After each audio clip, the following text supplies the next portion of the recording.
And it's Friday. It's time for our national town hall meeting, Brunch with Bernie. Senator Bernie Sanders on the line with us. Senator Sanders. Tom, good to be with you. Great to have you. And the audio sounds great. A lot going on in politics right now. What's your take on the state of political affairs of the nation? Well, here's what I think is going on. I think the American people are catching on to the extreme right-wing nature of today's Republican Party. And what they're saying all over this country is, no, we don't want to devastate Social Security. No, we don't want to convert Medicare, which is so important to millions of seniors, into a voucher program. No, we don't want to make devastating cuts to Medicaid, to education, to environmental protection, to nutrition, and then give huge tax breaks to millionaires and billionaires, which is what Romney, Ryan, and the Republican leadership want. So I think the American people are catching on that the agenda of the Republican Party is one that will benefit the wealthiest people in this country at the expense of almost everybody else. So that's point number one, and I think that's good news. Mm-hmm. Here's my concern, is that while the American people are catching on to the right-wing, extreme right-wing nature of the Republicans, I continue to worry, even if Obama wins, and I'm doing everything I can to see that he wins, even if the Democrats retain control over the Senate, and that's looking better and better, even if the Democrats make gains in the House and hopefully can regain control over the House, even with all of that, I worry a whole lot, Tom, about what happens in the lame duck session as Congress begins to address deficit reduction. Mm-hmm. So let me tell you what I worry about. Right now, we have a serious problem in terms of the deficit. It's about $1 trillion. We have a $16 trillion national debt. I hope everybody who's listening understands that back in 2001, when Bill Clinton left office, we had a $236 billion surplus. Right. And all of us have got to ask ourselves, how did you go from that giant surplus, which was growing, into a $1 trillion deficit? And the answer is that it has a lot to do with two wars that Bush took us into and forgot to pay for, huge tax breaks for the wealthiest people in this country, unpaid for, not offset, a Medicare Part D prescription drug program unpaid for, and as a result of the greed and illegal behavior on Wall Street and the plunging of this country into this terrible recession, a significant loss of revenue coming into the federal government. Add all of that together, that is a significant reason as to why we have a $1 trillion deficit. Right. Now, here's my worry, Tom, that despite all of that, and a lot of people agree with that analysis, despite all of that, what virtually every Republican and some Democrats supported by CEOs of large corporations want to do is they're going to say, well, be that as it may, regardless of how we got to where we are, right now we do have a $16 trillion national debt. We got a $1 trillion deficit, and this is what we've got to do. We have got to cut Social Security. Well, let me be very clear. Social Security has not contributed a nickel to the deficit because it's funded by the payroll tax, and it has a $2.7 trillion surplus. And then furthermore, what they want to do is not, the Democrats certainly don't want to voucherize Medicare, but I worry about cuts in Medicare. I worry about cuts in Medicaid, not to the degree that the Republicans want, and cuts in other programs. Mm-hmm. So what we as an American people have got to say is, no, that ain't acceptable. We have got to deal with the deficit. We have got to deal with the need to create millions of jobs in the middle of this terrible recession. And we can do that. We can do it in a fair and progressive way. The wealthiest people must be asked to pay their fair share of taxes, especially in a time when the richest people are doing phenomenally well and their tax rates are the lowest in decades. We have got to plug and end all of these corporate loopholes which enable 1/4 of profitable corporations in America today to pay zero in taxes. We've got to end this absurdity of losing about $100 billion a year because a lot of wealthy people and corporations are stashing their money in the Cayman Islands, Bermuda, Panama, and other tax havens in order to escape paying taxes to the United States. We got to take a hard look at excessive military spending. and understand that we've tripled the military budget since 1997. A number of studies out there have suggested that the Pentagon can't account for hundreds of billions of dollars. I don't know where the money is. And we have even conservatives, really conservatives like Tom Coburn of Oklahoma, making the point that we can cut military spending and retain the strongest military on earth. So here's the point. After the election, there's going to be a whole lot of debate on deficit reduction. And I hope the American people rally around the position that says we cannot, we must not be cutting vitally important programs which are life and death for tens of millions of middle-class and working-class families, but that instead, at a time when we have the most unequal distribution of wealth and income of any major country on earth, when that gap between the very, very wealthy and everybody else is growing wider, so that you end up right now with the top 1% owning 41% of the wealth in America, while the bottom 60% owns all of 2.3%. And that gap grows wider and wider every day. What we have got to say is, wait a second, yeah, we're going to do deficit reduction, but we're going to do it in a way that is fair.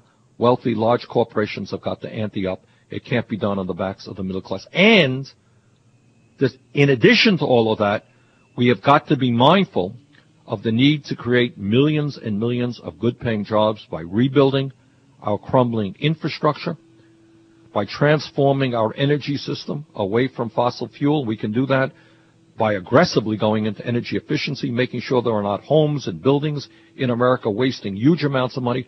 You do that, you save individuals large sums of money on their fuel bill. You create jobs, weatherizing those homes. We can do that by moving in a significant way to wind, solar, geothermal, biomass, other sustainable technologies. So, Tom, I think we know how we can deal with the deficit in a way that's fair. I think we know how we can create the millions of jobs that we need. We know how to do these things. What is lacking is political will, and I hope very much that the American people kind of buttress and push the Democratic leadership to stand up and do what the American people have said over and over again that they want to see done. Well, and hopefully one piece of that will be some resounding victories by progressive candidates, people like you and Sherrod Brown and others, and that'll cause people in the Democratic Party to go, hey, wait a minute. That's right. So, and this I stuff think works. That's right. I think when you stand up, look, at the end of the day, all of us are concerned about this horrendous Supreme Court decision, Citizens United, and we know the damage that it's doing to our political process. But ultimately, at the end of the day, when we get our act together, when working families understand that right-wing extremism is not in the best interest of this country, that we need to send to people to Washington to defend the middle class of this country, we can win and win resounding victories. There is, in my view, no state in this country, not Mississippi, not Oklahoma, not the so-called reddest of red states, where people believe that it makes sense to give tax breaks to billionaires who are already doing phenomenally well and then cut Social Security, Medicare, Medicaid, and education. Very few Americans believe that. That is precisely the agenda of the Republican Party. And we have just got to get out and educate and organize working families to say, no, this country belongs to all of us and not to a handful of very, very wealthy people. Yeah, that perspective seems to be held mostly by billionaires. It seems. You said the top 1%, 41% of the wealth, the bottom 60%. I want to write that down, that number. 2.3%. 2.3%. Thank you very much. It's one of those statistics that you have memorized so well, and I need to. Senator Bernie Sanders is with us. It's our national town hall meeting, Brunch with Bernie. He'll be back in just a moment, taking your calls for the rest of the hour. This is the Thom Hartmann Program. 866-987-THOM, our telephone number. Brunch with Bernie, coming right back at you.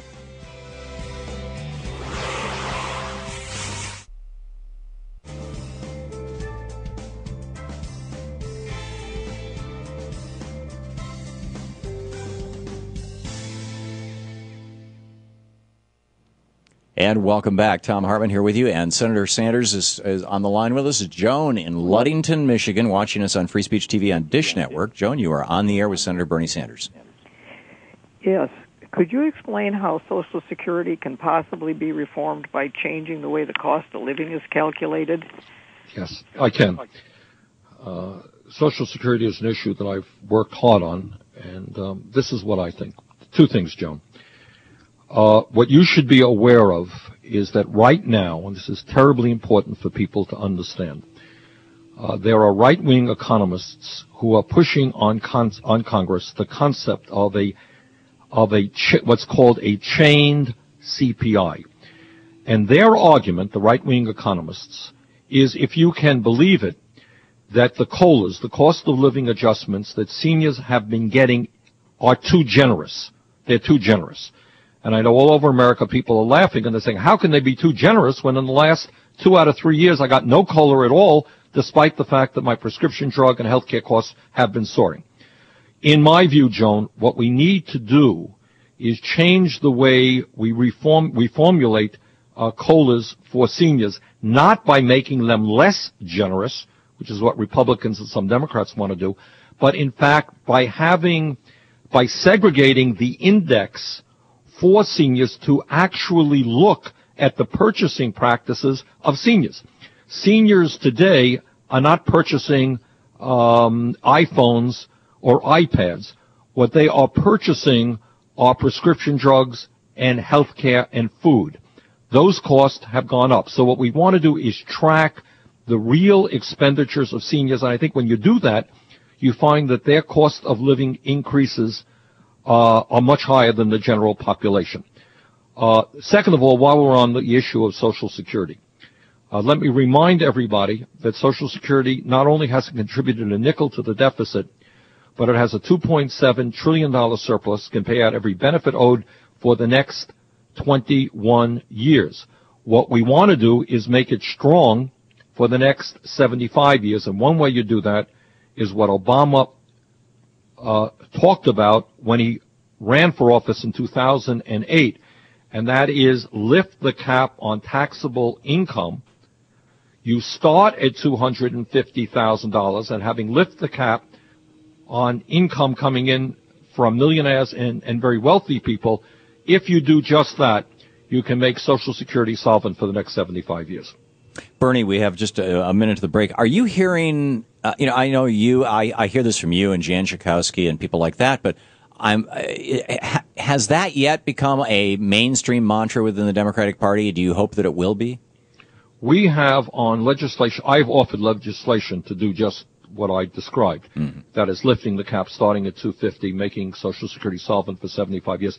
My memory is correct. We have about 10 co-sponsors on that bill. In the Senate. I know some. Yeah, so we have some support.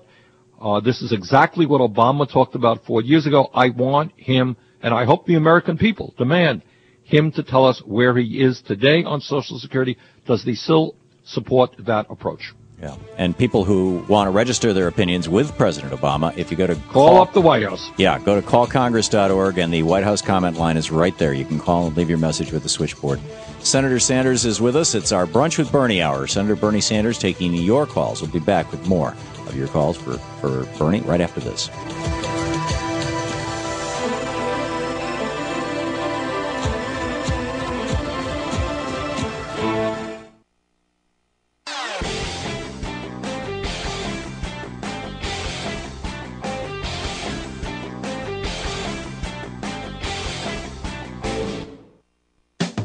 The people themselves have a deep conviction that secure prosperity of that kind cannot be a lasting one, except on a basis of fair business dealing and a basis where all, from the top to the bottom, share in the prosperity. Glennis in Cleveland, Georgia. Hey, Glennis, you're on the air, Senator Sanders. Good afternoon, gentlemen. I have a question for either one of you. The Occupy protesters, I feel really bad that they're treated so badly, but yet you never hear either one of the candidates talking about it, not President Obama nor Mr. Romney. Do either of you have a clue how they view the Occupy protesters? Well, I think it is fair to say that Mr. Romney is probably not terribly sympathetic, because what the Occupy movement is talking about is exactly what Mr. Romney defends. The essence, I think, of what the Occupy folks have been fighting for are two basic issues. Number one is the need to deal with the growing inequality in this country in terms of wealth and income. And I think all over this country, the American people responded very positively, that they understand that there is something very wrong in our country when the middle class is disappearing, when 22% of our children live in poverty, and where the top 1% owns more wealth than the bottom 90%, and that gap between the very, very rich and everybody else is growing wider. Most people do not think that that is what America should be about, that we have got to address this income and wealth inequality, because at the end of the day, no matter what kind of economic growth you have, if almost all of the new income ends up in the hands of the rich, it doesn't matter to the average American what kind of economic growth we have. And the last study that we've seen on this issue looked at tax returns from 2009 and 2010 and showed that 93% of all new income went to the top 1%. So I think clearly Mr. Romney doesn't want to hear about that. He's busy talking about more tax breaks for the wealthiest people and for large corporations.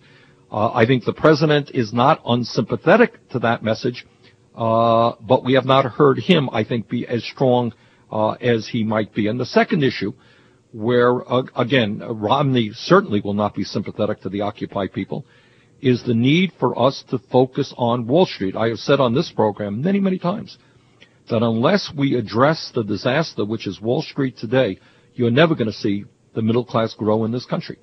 You've got 6 financial institutions that are now worth over $9 trillion, the equivalent of 2/3 of the GDP in the United States of America. These 6 huge financial institutions, J.P. Morgan Chase, Bank of America, and the rest, Tom, they write half of the mortgages in America and 2/3 of the credit cards in America. And a lot of the lobbying. And they are so wealthy and so powerful that if you ignore them, what you are ceding to the big money interest is just extraordinary power. In my view, and I've introduced legislation to do this, frankly hasn't gotten a whole lot of support for obvious reasons. You got to break these huge financial institutions up. We need a financial system in which banks are actually lending money into the productive economy. Businesses that want to create real products or provide real services, not continue the world's largest gambling casino with all kinds of reckless financial products that nobody fully understands. So that's a huge, huge issue. Is Mr. Romney sympathetic to the Occupy position? Obviously not. Has President Obama been as strong as he should be in taking on Wall Street? No, I don't think he has. So that's my answer to Gladys's question. Okay, Paul in Leesburg, Virginia. You're on the air with Senator Sanders. Senator Sanders, thank you for your actions on our behalf. God bless you, sir. My question is, every time I hear about this privatization of all these social programs like Social Security, Medicaid, to me, and I don't know why it's not being bespoken louder by other people, if I could use that phrase, isn't that just a license for them to line up for the goodies, to line up for profits, and to scam the little people once yet again? I mean, hasn't that message been sounded? It appears to me that that's why they want to privatize. Well, Paul, you're absolutely right.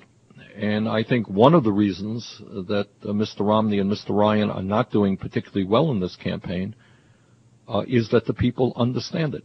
And let me go back to Social Security. The reason that a lot of our Republican friends hate Social Security is because it is probably the most successful federal program in the modern history of this country.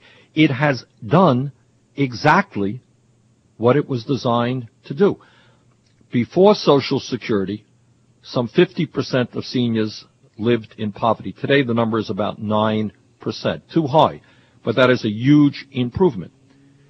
And most importantly, and sometimes there is confusion on this issue, Social Security is not an investment program. It is an insurance program. And it says that when you get old or suffer a disability or the breadwinner in the family dies leaving a wife and kids, that people will be able to live with some degree of security and dignity. And Tom, here's the important point. Throughout the last 77 years, no matter how bad the economy has been, we've been in some pretty bad places, Social Security has paid out every nickel owed to every eligible American during that period. That is a pretty damn good record. And that is why we got to fight to continue Social Security, not to privatize it, not to give it to Wall Street. Absolutely. Senator Bernie Sanders with us. It's our national town hall meeting, Brunch with Bernie. Your opportunity to call a United States senator, ask whatever question you'd like. We'll be right back with more of your thoughts and questions for Senator Sanders. You're listening to the Thom Hartmann Program. Call 866-987-THOM. And you can drop by sanders.senate.gov and thomhartmann.com. You can drop into our live chat room and say.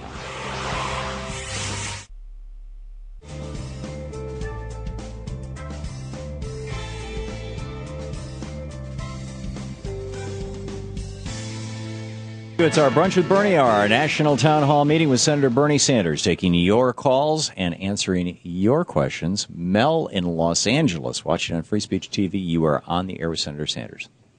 Hi, Senator. Thank you, and I acknowledge your passion and commitment for our country. Question is, how can we get our Democratic elected officials to be more progressive, and how can we, the majority, hold them accountable for results? And, sometimes it just seems like they're not representing, or they don't, they're not very progressive. Mel, thanks very much for that question. And I concur with you. I agree with you. I think that a lot of Democrats are more cautious and more conservative than they should be because of the power of big money. Citizens United, by the way, has made a bad situation worse. It intimidates members of the Congress. They're afraid if they stand up to the big money interest, huge amounts of money will come in 30-second ads to defeat them. I think, Mel, the simple answer to your question is, number one, we've got to develop a straightforward, progressive agenda. We have got to say to those members of Congress and candidates, if you stand with us on that progressive agenda, if you're going to defend Social Security, Medicare, and Medicaid, if you're going to make sure that kids can afford to go to college, if you're going to join us in the fight for a national health care program guaranteeing health care to all people, if you stand with us, we will be there with you. We will be knocking on doors with you. We'll make the $50 contribution. We will make sure that you win. But, if you're going to cave in on issues like Social Security, Medicare, and Medicaid, if you're not going to stand against more tax breaks for the rich, you know what? Sorry, we're not going to be there for you. And in fact, we may support another candidate in the primary coming up. So I think, Mel, that's the answer. I think that we've got to be clear. We've got to give people a fair warning, and we have to demand that they do what the American people want. A lot of what I talk about, people say to me, oh, Bernie, you're really courageous. Not so. Everything that I am telling you, or almost everything, has the support of the vast majority of the American people. It does not have the support of the big money interest. That's true. But I think if we develop that progressive agenda, tell people who are running for office that we will stand with them, we can make some changes. Cheryl in Chicago, listening to WCPT. You're on the air with Senator Sanders. Hi, this is Cheryl. Hi, Senator Sanders and Tom. I had a quick question regarding internal polling. And with regards to Romney and the fact that he is very definitive and confident that he's going to win this election, I was wondering what information do we have as an Obama supporter to make sure that based on where our numbers are now with voter suppression as well as with electronic ballots, that our numbers are true to form? Because I know the numbers that come out with polling lends us to think that we're ahead. But if everything goes through as they would like with voter suppression and some of the tactics that they have with electronic ballots, do we have enough cushion to pull it out? Well, that's a good question, Cheryl, and I'm not sure that anyone can give you a definitive answer. I think the general consensus, and things, by the way, change every single day, but I think most of the pundits who study this stuff will tell you that Obama is now ahead by 3, 4, 5% nationally. That could change tomorrow, but that's probably where he is right now. What I am concerned about, what Obama's people are concerned about, is this whole business of voter suppression. of having people show up on election day to be told, sorry, you don't have the proper ID, even though you voted 20 times in your lifetime, you're not going to be able to vote. That is a legitimate concern. What's going on right now is there are, Obama lawyers all over this country taking the stuff to court, and with some success recently in trying to beat back these horrendous efforts to deny people the right to vote.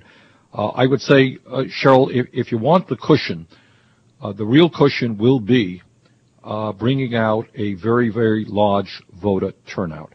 And one of the things that concerns me is when people are saying, well, Obama's ahead by 3 or 4 points, I don't have to vote. Boy, that would be a big mistake. So I think our goal right now is to encourage people to vote early, take advantage of the opportunities that many states offer to start voting right now. And second of all, on Election Day, just bring out a massive, massive voter turnout. If that happens, I am quite confident that Obama will win. Susan in Greenville, Wisconsin. You are on the air with Senator Sanders. Thanks for watching our show on ThomHartmann.com.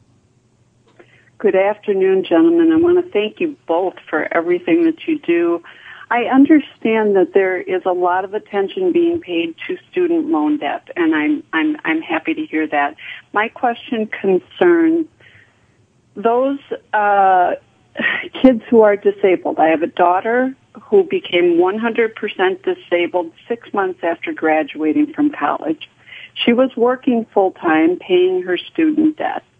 Then she was hit with a disability, which was not easy to get Social Security. It took 2.5 years to fight for that.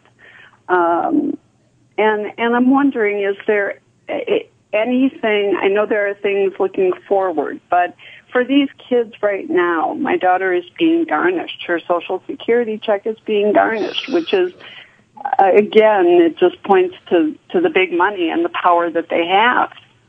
Susan, you raise a very important issue. Not only the issue of student loans in general, and the fact that so many of the young people are graduating college $25,000, $50,000 or more in debt, and how we address that issue. But in terms of what I'm hearing from you is that your daughter is physically or mentally, whatever the case may be, unable to work to pay off that debt. And are there exemptions? The answer is there are. So, Susan, I don't know where you live in Wisconsin, but I would certainly call up your member of Congress. I would call up your Senate office, get them working on this issue. But if your daughter is unable to bring in income, she should not be punished for that by seeing cuts in her Social Security benefits. That is absolutely wrong. Denise in, is it Wadena, Minnesota?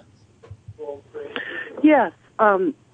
Senator Sanders, two things. First, I want to thank you for your speech on the Senate floor that the American people are angry. You're absolutely right. And my question for you is, are we any closer to getting prosecutions on Wall Street? Because I know the statute of limitations is running out. And I'm going to hang up and listen to your answer online. Thank you. Well, I tell you, thank you, Denise, for the question. And, Tom, what I have said many, many times, and I talk about it a lot in Vermont, and I talk about it a lot when I travel, is if you want to scratch the surface as to why the American people are so angry, it's not just, of course it has to do with 23 million people being unemployed and people having seen their wages go down and people not having health insurance and their kids can't afford, as we just heard a moment ago, to pay off their student loans. All of that are part of why people are angry. But I think the starting point for that anger is the understanding that the crooks on Wall Street, these people who could care less about the average American whose only goal in life is to make as much money as they possibly can for themselves, that they, who drove this country into the terrible recession we're in, through their greed, through their recklessness, through their illegal behavior, these guys are dancing in the streets. They're having a great time. They're making all kinds of money. And I think what Denise is saying, have one of them. One of these leading executives whose illegal behavior caused all of the pain in this country, people losing their jobs, their homes, their life savings. Have one of these guys paid a price for this? Or is the price they're paying getting significant increases in their compensation packages? And the American people look at that and they say, you know, we got two sets of justice in this country. You know, some kid gets busted for doing marijuana, he gets punished.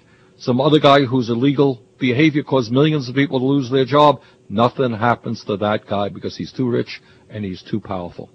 And people are angry. So to answer your question, Denise, I have to tell you what you don't want to hear. At this point, it is not the Congress that regulates Wall Street. It is Wall Street to a significant degree that regulates the Congress. And no, unless this president is pushed very, very hard to start standing up to these guys, I am not optimistic that they will be punished.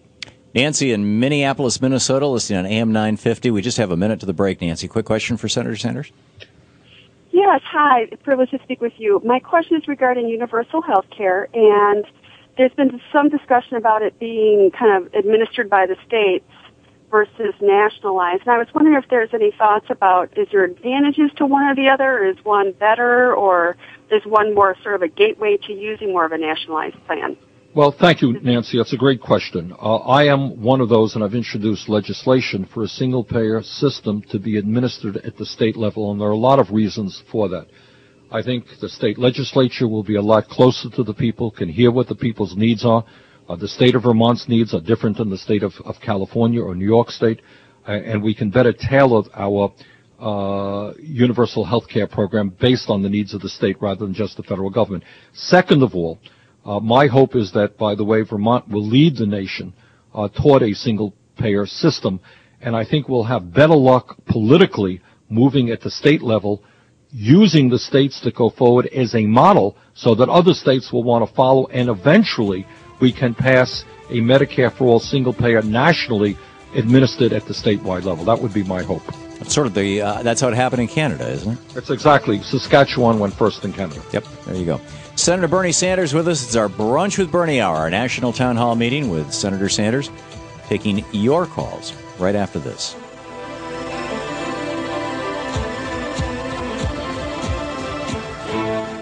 You're listening to the Thom Hartmann Program. Visit ThomHartmann.com for audio and video archives. And you can check out Bernie's website at sanders.senate.gov. And if you drop into ThomHartmann.com, there's all kinds of free, cool stuff, including our live chat room that you can drop into and say hi.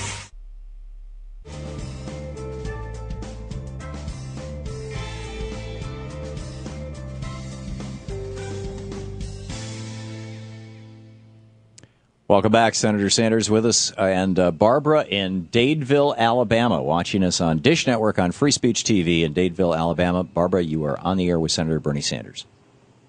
Hi, Senator. I was talking to my mother, who's close to 90, the other day, and she was wild because the other politicians were calling Social Security and Medicare entitlement when she knew that she'd paid for it all her work in life. And she wanted to know if you guys paid, which I was told that you do. Yes, we do. And she said that there was no way I could find out because there wasn't a politician honest enough to answer. But I knew there was. Well, thank you, Barbara. The answer is members of Congress pay into Social Security. I certainly pay into Social Security. And your mother is quite right. If she is a working woman, she has paid into Social Security her entire life. This is not a welfare program. It's not an entitlement. It's something that she has paid into, and we have got to do everything that we can to make sure that she and you and your kids and your grandchildren get the benefits of Social Security to which they are entitled. Joe in St. Louis, Missouri, watching Free Speech TV on Dish Network. You are on the air with Senator Bernie Sanders. Is that for Joe? That's for Joe. You're on the air, Joe. Senator, I don't understand why President Obama agreed to pay to finance with John McCain public money, and then he redid his thinking on it. Why don't he declare now public money is being used in all future elections and take all of the money that you guys have in your kitties now and pay off the national debt with it now, not next year? Okay, Joe, well, let me just say a couple of things. Number one, I happen to believe, I think what you're suggesting is that maybe we should move toward public funding of elections. And if that's what you're suggesting, I believe it. President Obama was at one point an adherent of that. He changed his mind because I think he believed that he could raise more money privately. And where we are right now is just an incredible zoo regarding campaign finance, because as a result of the horrible Citizens United decision, billionaires are pouring huge amounts of money into the political process. So I think what the president was on the radio right now, what he would say to you is, even if I did that, that would be pretty crazy, because the other side is just pouring huge sums of money from the Koch brothers, from Sheldon Adelson, from other billionaires into the political process, and he would tell you that he probably doesn't want to unilaterally disarm. Second of all, well, that's the main point. But I think into the future, Joe, we have got to end this horrendous campaign finance situation where big money has the capability of buying elections and buying politicians. And so in my view, I have a constitutional amendment in to overturn Citizens United, but we have to go beyond that. We can't go back to just where we were before Citizens United. We need to move toward public funding of elections. Senator Bernie Sanders with us, our Brunch with Bernie hour, taking your calls in our national town hall meeting here on the Thom Hartmann Program. We'll be back with more of your calls for Senator Sanders right after this.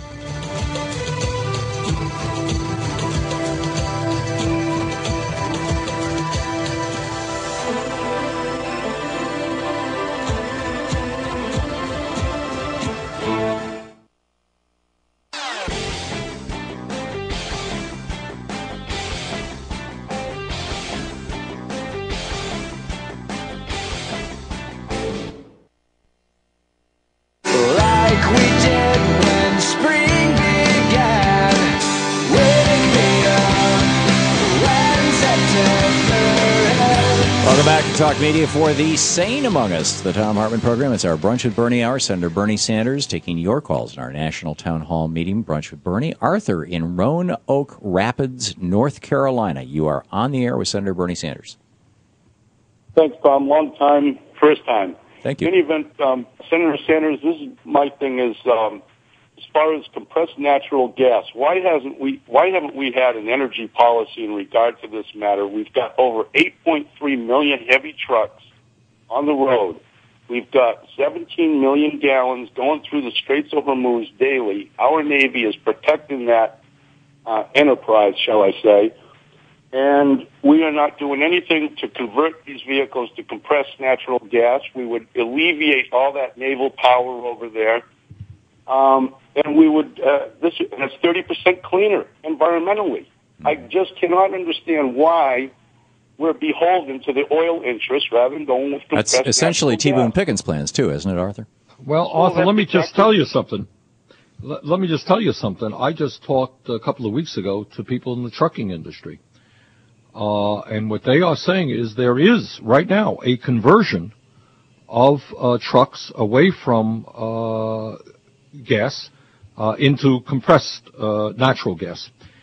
So I think whether it is national policy or not, and your point is a good point, why are we defending oil shipments from countries that are not particularly friendly to us rather than moving toward natural gas? I think you are beginning to see that, and I suspect everything being equal, you'll see that approach increase and grow in years to come. Scott in Rockville, Illinois, listening to WCPT. You're on the air with Senator Sanders. Hello. Hey, Scott. Yes, how are you doing today? My question for Mr. Sanders is the GOP keeps on saying that where are the jobs, and they keep on saying that, the economy. Why doesn't the president explain more about the filibuster and why, how they blocked this and blocked that and stopped all these jobs bills? I mean, half the people don't even know what a filibuster is. I mean, if there was more explanation exactly what happened, I think people would jump on board big time for him. Well, Scott, I think you make a very good point. And I think, one of the things and the reason that I applaud the work that Thom Hartmann and the other progressive radio talk show hosts and TV people are doing is trying to educate the American people about how the system works, and many people don't know that. The point that Scott makes is that we have seen in the United States Senate a level of obstructionism unparalleled in the modern history of the United States of America. What a filibuster is about is the minority demanding 60 votes on a bill. Out of Democrats 100. Out of 100. And Democrats now have, including myself and Joe Lieberman, who are independents, they have 53 votes. And there's no guarantee they get all those votes on any given issue. So it's very hard to get 60 votes. And what the Republicans are saying, unless is if you want to pass something, you're going to need 60 votes. And if you don't get it, we're not going to let you proceed to anything else. We're going to stay on this bill. So I think Scott is absolutely right. We need to explain to the American people the incredible level of obstructionism that Republicans have perpetrated on the Senate. And also, Scott, we need filibuster reform. Filibuster reform. We have to protect the rights of minority in the Senate, but we cannot let the minority run the place and obstruct the will of the majority day after day, day after day. And let us not forget, Mitch McConnell, who is the Republican leader in the Senate, when asked what his major goal was, it wasn't to pass a jobs bill. It wasn't to pass an energy bill. His job, and he said it, he was pretty honest, our job is to make sure that Barack Obama doesn't get a second term. And that's essentially the kind of direction that they've been following. Okay, and Shirley in Ormond Beach, Florida. You're on the air with Senator Sanders. Yes, I'd like to. It's such a complicated situation, but my feeling at this point is that we should take it step by step. First, we have to get Obama elected. Then we have to see, and why, this is the question, why can't the public in general see how important it is to get hold of the politicians in Congress, which is what's been holding things back for so long? How do you go about getting people to look at things aside from their own individual situations and think of the picture as a whole in order to make any progress? Well, thank you, Shirley. I think your points are well taken. I think, we have some 40 days or so to the election. I think it is terribly, terribly, terribly important. I can't express how strongly I feel about this, that we defeat right-wing extremism, we re-elect the president. But then the day after that election, as I think Shirley has indicated, what we have got to do as a people, and I'm going to be very, very active in this issue as Vermont senator, do everything that we can to make sure that the United States Congress starts listening to the American people and not just the big money interest.